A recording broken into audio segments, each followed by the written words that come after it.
Il y a quelques temps, je me suis plongé dans un super ouvrage qui s'intitule Le livre des décisions. Et en fait, dans ces pages, il y a un passage qui a particulièrement retenu mon attention. Je vais vous le lire. Surveille tes pensées car elles deviennent tes mots. Surveille tes mots car ils deviennent tes actions. Surveille tes actions car elles deviennent tes habitudes.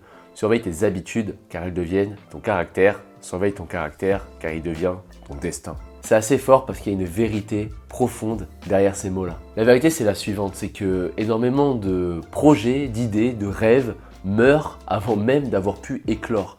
Ils sont étouffés, non pas par le manque de talent ou par le manque de passion, mais par un ensemble de pensées erronées ou de croyances limitantes ancrées dans l'esprit de ceux qui les portent. Et c'est pas tant une question d'être idiot ou à l'inverse d'être un génie, mais c'est plutôt le fait que on n'a pas tous eu la chance de grandir dans un environnement qui favorise l'émancipation intellectuelle, qui nous encourage à nous remettre en question, à explorer, à innover, à entreprendre. En tant qu'être humain, nous avons une fâcheuse tendance à évaluer les risques et les probabilités, non pas de façon ultra mathématique et très cartésienne, dans ça non, mais plutôt en fonction de ce que nous voyons, de ce que nous connaissons, et de ce que nous nous rappelons. Donc c'est la raison pour laquelle, je sais pas si je vous demande c'est quoi le plus dangereux entre un requin et un distributeur de boissons, votre réponse va être instinctive. C'est le requin. Bon, vous imaginez bien que c'est une question piège car en réalité les distributeurs de boissons tuent 4 fois plus que les requins chaque année, ce qui les rend beaucoup plus dangereux. Et ça c'est un exemple parmi tant d'autres qui montre la manière dont nos perceptions peuvent être déformées, de la façon dont elles peuvent influencer nos décisions et ultimement notre vie. Par le passé, quand je regarde ce qui a bloqué mon évolution, c'est rarement parce que je faisais les mauvais choix, c'est parce que je me bloquais moi-même à faire les mauvais choix. Et ce que j'ai appris, c'est que lorsqu'il s'agit d'entreprendre, avoir le bon état d'esprit, c'est absolument crucial. Car forcément, si on part du mauvais pied, si on se laisse guider par de mauvaises pensées ou de mauvaises croyances, notre parcours entrepreneurial, il est voué à l'échec avant même d'avoir commencé. Dans cette vidéo, je vais vous partager des leçons d'état d'esprit que j'ai appris au cours de mes 6 ans d'entrepreneuriat aujourd'hui et qui pour moi sont fondamentales dans ma vie. Avant d'aller plus loin, dans la description, vous trouverez tout un tas de ressources gratuites pour vous aider à développer un système commercial et marketing brique par brique pour votre agence de production vidéo. Donc ça vous aidera si vous souhaitez par exemple obtenir plus de clients ou comprendre comment créer une offre ou fixer un prix juste. On perd pas plus de temps, on attaque tout de suite. La première leçon, le premier conseil que je vous donne, c'est se concentrer uniquement sur ce que l'on contrôle. Regardez tout autour de vous. On passe tous une grande partie de notre vie à essayer de maîtriser tous les aspects de notre existence, que ce soit nos relations, notre carrière, notre santé, notre avenir, etc. etc. Et pourtant la vérité c'est que beaucoup de ces choses sont en réalité hors de notre contrôle.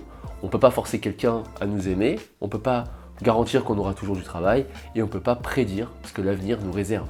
Il y a une citation que j'adore et qu'on va détailler juste après, que la force me soit donnée de supporter ce qui ne peut être changé, le courage de changer ce qui peut l'être et la sagesse de distinguer l'un de l'autre. Cette citation est souvent attribuée au théologien Reinhold Niebuhr, donc je ne le connais pas hormis pour cette phrase. Mais cette phrase, ce qui est top, c'est que c'est une manière poétique et assez profonde de parler de notre relation avec ce qu'on peut appeler le contrôle dans nos vies. Premièrement, il y a des choses dans notre vie que on peut tout simplement pas changer, peu importe à quel point nous le souhaitons. Donc par exemple, pour un exemple basique, la météo ou les lois de la physique, ce sont des éléments qui sont hors de notre contrôle. Aucun montant d'énergie, aucun montant de temps ni de ressources modifiera la météo ou les lois physiques. Et ça c'est essentiel, d'accepter cette réalité et de trouver la force d'y faire face. Deuxièmement, il y a des choses dans notre vie qui à l'inverse, nous pouvons changer. Donc par exemple, ça peut être notre condition physique. Si vous voulez être en meilleure forme physique, ce sont des choses qui sont sous votre contrôle. La manière dont on se comporte avec les autres, les compétences qu'on a choisi de développer. Pour ces éléments, nous avons besoin de courage. Le courage de prendre des risques, de sortir de notre zone de confort et de faire les changements nécessaires. C'est pas facile, je dis pas que c'est simple.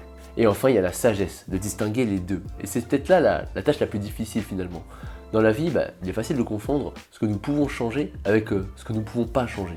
Et forcément, si on met notre énergie sur une réalité qu'on ne peut pas changer, on se condamne simplement au malheur, car on souhaite seulement que la réalité ne soit pas la réalité. Il est donc essentiel de développer la capacité de faire la distinction entre ces deux catégories. Et je trouve que c'est là que la citation elle est particulièrement pertinente pour un entrepreneur. Parce que dans le cadre de votre activité, en fait, certaines choses seront tout simplement en dehors de votre contrôle. Je sais pas, comme le marché, le comportement de vos clients. Vous pouvez pas vous énerver si votre client veut pas travailler avec vous, par exemple. Ou si demain vous tenez votre caméra et vous la lâchez, elle tombe et elle casse. Mais il y a des éléments qui sont sous votre contrôle, je sais pas, la qualité de votre travail, la manière dont vous gérez votre entreprise ou les compétences que vous souhaitez développer qui vont être cruciales pour le développement de votre entreprise. Ce sont des décisions qui sont entièrement sous votre contrôle. Et l'idée, c'est de concentrer ses efforts et son énergie là, vous pouvez vraiment faire une différence, donc sur les éléments dont vous êtes en contrôle. Allez, pour vous aider, j'ai une technique qui est extrêmement terrain, qui va vraiment vous aider à construire des vrais plans qui vont vous aider dans votre vie de vidéopreneur pour justement évoluer. Donc dans la poursuite de nos objectifs, qu'ils soient personnels ou professionnels, en réalité ça marche pour les deux. Tout le monde, quasiment, tous ceux que je connais autour de moi qui ne réfléchissent pas trop à la question, font la même erreur. Nous sommes tous obsédés par les résultats. Donc un résultat par exemple c'est, je vais faire le marathon en 3h30. Je veux gagner 50 000 € annuels avec mon agence. Ça c'est un résultat. Et on est souvent obsédé par ces résultats. Bon, c'est assez facile de comprendre pourquoi, parce que c'est notre rêve en fait, c'est ce vers quoi on veut tendre. Mais en réalité, se focaliser sur les résultats, c'est contre-productif, voire même carrément nuisible. Il y a plusieurs raisons à ça en fait. Pour commencer, il faut comprendre que les résultats, c'est pas quelque chose que tu peux obtenir instantanément. Ça va nécessiter du temps, ça va nécessiter de l'effort et de la patience. Pour reprendre l'exemple du marathon, si demain tu veux faire un marathon en 3h30 alors que tu cours pas, bon courage. Si jamais tu décides de vouloir une agence qui tourne à 10 000 € par mois par exemple, alors que tu débutes et que tu n'as aucune compétence commerciale, en fait c'est pas impossible. Ce sera possible dans le futur, mais tu ne l'auras pas là demain. Un deuxième point, c'est que nous n'avons pas un contrôle total sur nos résultats. En fait, ce sont nos actions qui vont influencer nos résultats, les deux marchent ensemble. Mais il y a aussi une multitude d'autres facteurs en jeu, des éléments imprévisibles, des circonstances imprévues, des forces extrêmes que on ne peut pas contrôler. Et le troisième point qui est peut-être le plus important, c'est que si demain par exemple, pour prendre l'exemple du marathon, vous voulez le courir en 3h30, que vous regardez ce résultat-là tous les jours, donc courir un marathon en 3h30, ça ne vous dit pas ce que vous devez faire là, maintenant, tout de suite. Et c'est pareil pour le cas de l'agence. Si vous voulez une agence qui tourne à 10 000 € par mois, ok, mais vous faites quoi là, maintenant, tout de suite? Et en fait, c'est pourquoi il est si important de différencier les deux, les actions et les résultats. Parce qu'en fait, contrairement aux résultats, vous avez un contrôle direct sur vos actions. En fait, il ne tient qu'à nous de décider quelles actions entreprendre, comment les entreprendre et quand les entreprendre. L'idée, c'est quoi? C'est que vous avez un résultat à atteindre qui est décompté en actions que vous allez faire. Pour prendre l'agence qui tourne à 10 000 € par mois, il y a certaines questions déjà que tu peux commencer à te poser. Déjà, la première, c'est quelles compétences dois-je développer en priorité et qui seront surtout indispensables pour obtenir ce genre de résultat? Une fois que tu as la réponse à cette question, c'est quelle action quotidienne ou quelle action tu peux mettre en place en fait qui va tendre vers ce résultat. Si vous débutez, je vais vous le dire directement, votre enjeu principal, c'est l'acquisition, la conversion et la fidélisation client. Question, quelle action vous mettez en place pour aller chercher ces résultats? Est-ce que c'est des compétences que tu possèdes là maintenant? Si tu ne les possèdes pas, comment tu peux te former à les avoir? Donc voilà, si jamais demain vous réfléchissez à un plan de la semaine ou un plan de 3 mois, gardez ça en tête, les résultats, les actions, et distinguez bien les deux. Le deuxième conseil pour moi, c'est ne pas laisser les émotions prendre le contrôle. Bon, on le sait, nous sommes humains, nous sommes tous des êtres émotionnels. Les émotions, ça fait partie intégrante de notre expérience de vie. Ça nous aide un peu à comprendre le monde, à comprendre ce qui nous entoure, à établir des relations avec les autres et à prendre des décisions. Cependant, il est important de ne pas laisser nos émotions prendre le contrôle de notre vie, mais plutôt de les considérer un petit peu comme ce qu'elles sont en réalité, de simples indicateurs. Alors pourquoi je dis ça? Parce que les émotions c'est extrêmement puissant pour bloquer l'action, et ça ne devrait pas. Comme le disait le philosophe Sénèque, on souffre plus souvent dans l'imagination que dans la réalité, et nos émotions peuvent parfois nous tromper. En fait, ça va nous faire croire que les choses sont bien pires qu'elles ne le sont réellement. Il y a un truc que j'ai réalisé il y a un moment de ça, et qui moi m'a beaucoup aidé dans ma vie, c'est que lorsque l'on contemple les périodes un peu les plus difficiles de nos vies, en fait on réalise un truc, c'est que souvent ces moments, en fait ils sont pas dans le présent, ils sont même pas dans le monde physique. Mais ces événements se déroulent dans notre esprit. En fait qu'il s'agisse de douleurs d'échecs passés ou de douleurs passées, ou d'une certaine anxiété paralysante face à des problèmes anticipés, des problèmes futurs, en vérité ces scénarios, ils n'existent pas là, maintenant, tout de suite, ils n'existent pas dans le présent, ils existent dans notre tête. Si on prend un exemple concret, donc vous êtes un vidéaste entrepreneur, vous êtes en plein lancement de votre entreprise, et là d'un coup vous devez prospecter, et vous avez peur, et ça vous bloque votre action. Pourquoi vous avez peur? Parce que vous pensez que vous allez déranger les gens, vous pensez que vous allez peut-être vous prendre des grosses bâches en envoyant des mails ou en appelant directement vos clients, et du coup, ces émotions négatives vous empêchent d'agir. Mais si jamais là on fait une pause, on se recentre sur l'instant présent. En fait, vous allez réaliser que vous êtes simplement assis à votre bureau, voilà, vous êtes en bonne santé, vous avez tous les outils nécessaires pour travailler à portée de main, il n'y a pas de raison de penser que vous allez vous prendre des bâches, et en fait, à ce moment précis, là tout de suite, rien ne va mal, tout va plutôt bien. Tous ces problèmes-là se passent uniquement dans votre tête, rien n'est physiquement présent dans le monde réel. Et je trouve que cette prise de conscience, elle n'est pas seulement libératrice, elle est aussi extrêmement utile. En fait, quand on se concentre sur le moment présent, on est capable de prendre des mesures concrètes pour réaliser des objectifs sans être entravé par je sais pas, des événements du passé ou au contraire une certaine peur de l'avenir. Et ça, pour moi, c'est une des clés pour une vie d'entrepreneur réussie et sereine. Il y a un autre passage sur la gestion des émotions qui arrive après, donc je ne vais pas trop m'étendre là-dessus, mais gardez en tête que ça ne signifie pas qu'il faut ignorer ou réprimer les sentiments. En fait, il faut seulement les écouter, il ne faut pas forcément agir en conséquence, mais ça, on va voir ça un peu plus tard dans la vidéo. Prochain état d'esprit à adopter, passer à l'action et surtout faire les bons choix. Et dites-vous que c'est beaucoup plus simple que vous le pensez. Chaque fois que l'occasion se présente, c'est surtout quand j'ai besoin de me rendre quelque part, moi personnellement je suis team marche, j'aime bien marcher. Je suis pas fan du métro, je suis pas fan des transports en commun, je suis pas fan de conduire non plus. Donc bon, des fois c'est obligatoire parce que c'est plus rapide, mais quand je peux, je préfère marcher. Et marcher en fait, pourquoi je préfère ça? C'est pas que c'est juste un moyen de déplacement. C'est aussi une occasion pour moi un peu de prendre du recul et de réfléchir sur divers aspects de ma vie, que ce soit pro ou perso d'ailleurs. Donc je marche comme ça, j'écoute en général les bruits environnants, genre j'écoute le bruit de mes pas. Et c'est vraiment des moments de calme où je peux, comme je disais, réfléchir à des enjeux qui soient professionnels ou personnels. La façon dont je fais, c'est que je marche tranquille, j'examine un peu mes actions passées, j'analyse ce que j'ai bien fait, j'analyse ce que j'aurais peut-être pu faire différemment. Et en fait, j'ai réalisé un truc dans ces marches qui m'a, pour moi, retourné le cerveau. Ça nous arrive à tous de faire des erreurs, on est d'accord. Et moi, je me suis rendu compte que la majorité de mes erreurs, et en analysant tous les gens autour de moi, j'ai remarqué la même chose chez les autres. Donc vous qui regardez la vidéo, probablement que vous faites la même chose, c'est que toutes les erreurs étaient toujours faites en connaissance de cause. Quand on est entrepreneur, par exemple, on s'imagine que notre boîte va complètement couler parce qu'on a mal analysé une situation ou alors on a fait une erreur de jugement. Mais en fait, quand on y regarde de plus près, c'est rarement le cas.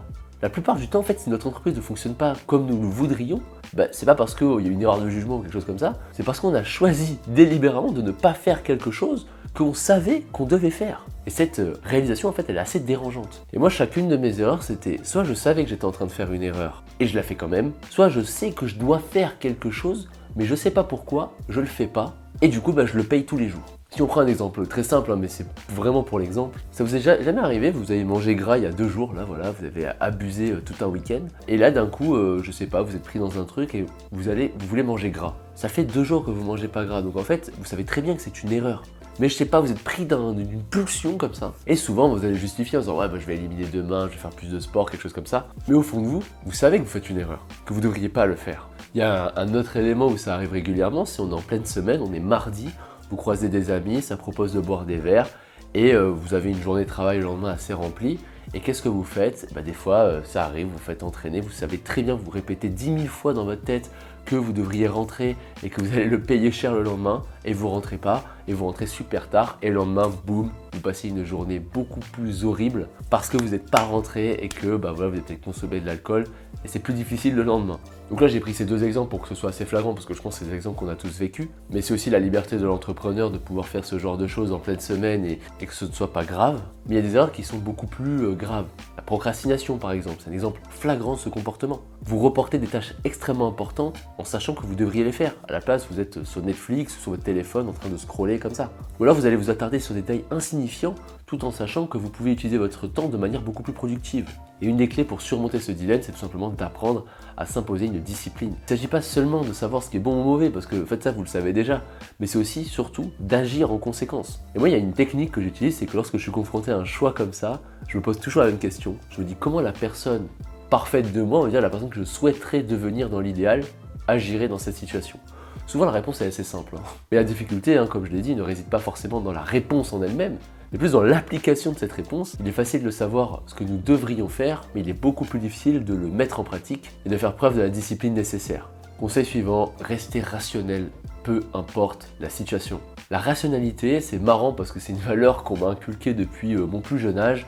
Donc on me disait toujours, ouais, tu vois, la rationalité c'est ce qui nous distingue des animaux, c'est une qualité essentielle à posséder, tu comprends, l'être humain c'est ce qui caractérise l'humain, tout ça. Et pourtant ces mêmes personnes qui prônaient et prêchaient la rationalité, je les voyais se mettre en colère et agir un peu n'importe comment sous le coup de cette émotion. Ou peut-être par jalousie, je sais pas, faire des actions complètement idiotes. Être rationnel en toutes circonstances, c'est une tâche assez ardue. En fait, moi, les émotions, je le vois souvent comme une sorte de sortilège, en fait, qui te pousse à agir de manière impulsive et souvent inappropriée. C'est un peu comme, je sais pas, si t'as un génie qui est là, qui te dit fais ça, fais ça, fais ça en boucle et qui t'attire un petit peu vers le mal, quoi. Il faut lutter. Donc ça va créer chez nous des genres d'impulsions qui nous poussent à commettre des actions qui, dans un état d'esprit calme et réfléchi, on l'aurait jamais fait ou même jamais envisagé. Les émotions, elles sont extrêmement puissantes.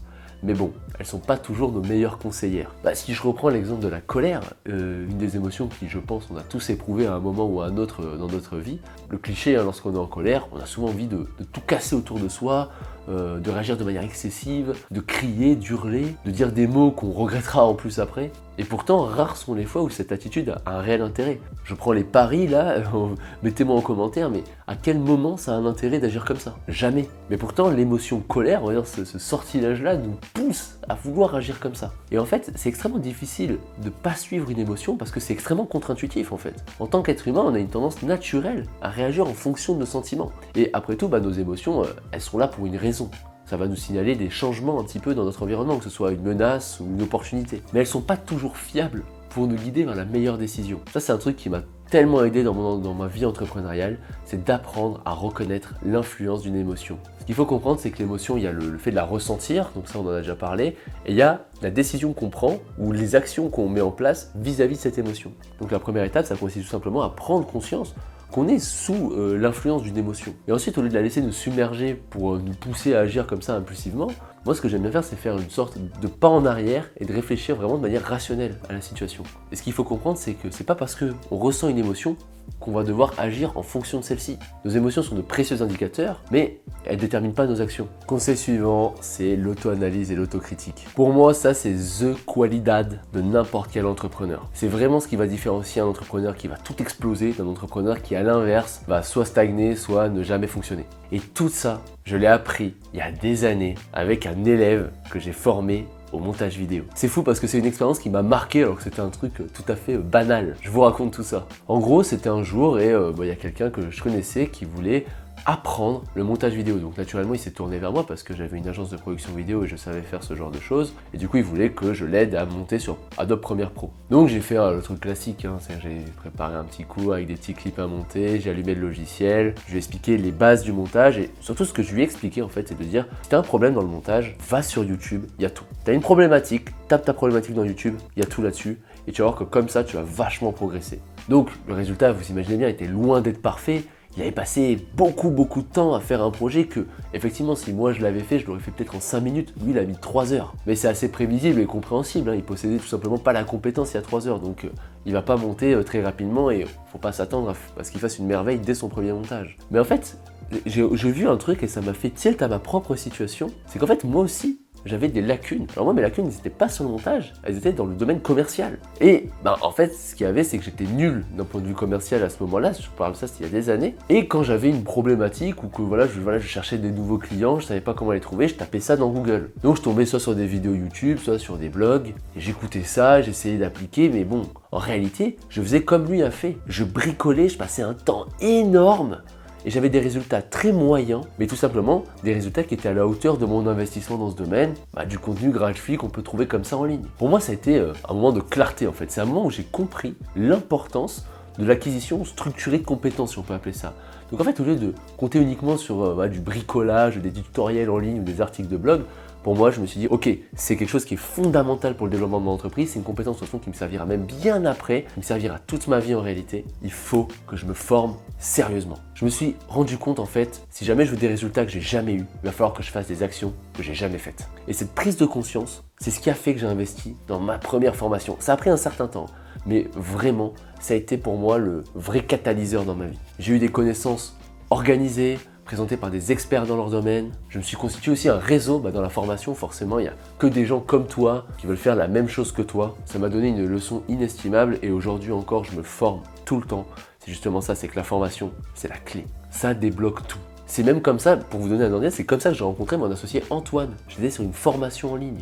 Et j'ai rencontré tout un tas d'entrepreneurs qui sont beaucoup plus avancés que moi et qui m'aident sur tout un tas de choses. Je me rappelle quand je suis rentré sur cette formation, j'étais le plus idiot de la pièce. Et en fait, en vrai, j'adore cette position parce que ça veut dire que je ne peux que progresser. Comme disait Socrate, je sais que je ne sais rien Et pour moi, ça signifie qu'il faut toujours être ouvert à l'apprentissage, toujours prêt à remettre en question nos connaissances, nos croyances, nos compétences actuelles, et qu'il faut toujours être dans une optique de s'améliorer. Et ça implique de ne jamais penser a priori. Ça implique de toujours remettre en question nos hypothèses et nos préjugés. Pour donner un exemple que beaucoup de vidéastes rencontrent, si vous envoyez un message à un client et qu'il ne répond pas immédiatement, c'est assez simple de supposer qu'il n'est pas intéressé. C'est d'ailleurs la supposition que font 90% des vidéastes. Mais cette conclusion, c'est basé uniquement sur une supposition, pas sur des faits. Il y a plein de raisons qui expliquent qu'il n'ait pas répondu, peut-être qu'il est occupé, ou peut-être qu'il a besoin de temps pour réfléchir. Et moi je me dis, maintenant, au lieu de tirer des conclusions hâtives, il est préférable en fait de rester ouvert, patient et flexible. Parce que si jamais on envoie un message et qu'on n'a pas de réponse, le seul fait à notre disposition, c'est juste qu'on n'a pas eu de réponse. Point barre. Ces leçons-là, pour moi, elles ont été fondamentales. Il y en a bien d'autres qui ont été fondamentales, mais celle-ci, pour moi, d'un point de vue état d'esprit, c'est l'état d'esprit que je me force à avoir tous les jours et qui m'ont aidé vraiment à progresser. J'espère que vous aussi, ça va vous aider à progresser. N'oubliez pas, dans la description, il y a tout un tas de ressources qui vont vous aider à être un entrepreneur plus accompli. Si jamais vous avez des problématiques pour trouver des clients ou vous structurer, il y a beaucoup de bonus dans la description, je vous laisserai regarder tout ça. Je vous dis à bientôt et surtout n'oubliez pas, soyez heureux et faites des clients heureux.